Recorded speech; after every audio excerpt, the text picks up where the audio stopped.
Hey guys, welcome to my room. Tara, pasok tayo.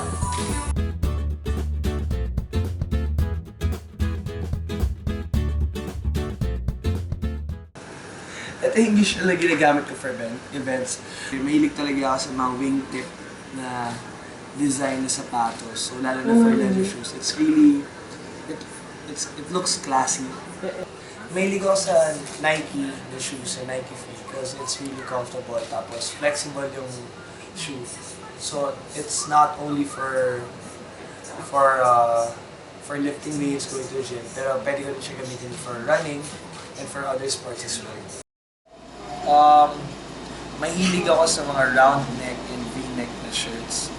Yung mga sobrang simple lang, like plain black, gray, red, dark blue.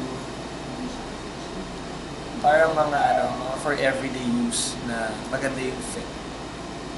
Something classy, simple, and unique. And also, it depends on my personality naman also. But I'm usually a happy-go-lucky guy. So most of the time, I try to wear bright colors or something simple lang na may touch. Kasi timeless. Timeless. Perfume, my favorite is D&G Lightly. Yung scent niya can be for casual purposes or for formal purposes.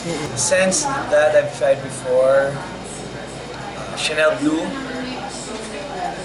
Issey Miyake, Kenzo, DKNY, saka Polo.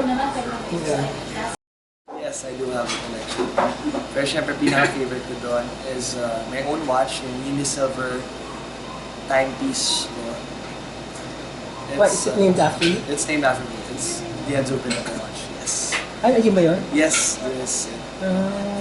Pero iba-iba siya ng design. Like every month, nagre-release sila ng ibang designs for me. This one This one is my favorite now. What I like about it, it's actually, it fits everything that also.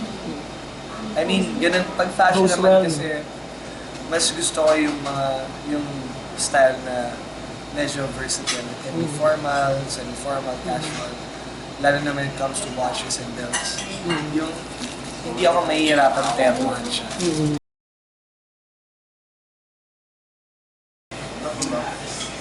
Gusto ko yung mga trucker caps.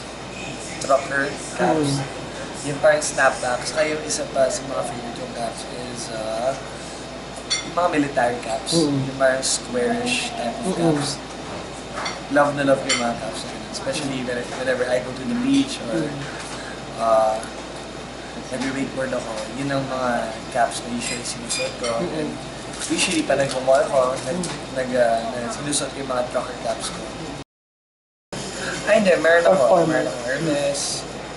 So it depends on the occasion. Pero syempre minsan lang naman yung events na gano'n. So most of the time, ginagamit ko yung mga belts ko na bench kasi it fits everything. Kahit formal din naman. So, favorite ko syempre yung bench kong belt na brown and there's one in black. So it's just a simple belt that I can match with everything that I wear, like every day. One is for games and one is for music. yung HP is for games. What do you usually play? Yung HP ko kasi, usually, League of Legends. Just Diablo. Actually, sa dad ko to, pero hindi niya ginagamit eh. So, hiningi ko sa dad ko. So, happy naman ako na binigay niya sa akin to. Kasi nagkaroon ako ng role na photographer bilang Julian kakambal ni Iliana. So nag-decide ako na matuto na rin ako ng photography para believable yung acting ko pag nag-taping kami. Sobrang fan ako ng Iron Man. You have a mask? I have a mask, I have a casing. Sana costume na lang eh. Last Halloween you did Mega Man. Nag-Mega Man ako. We just had like a simple Halloween party with our friends. Mostly sa mga friends namin yung showbiz.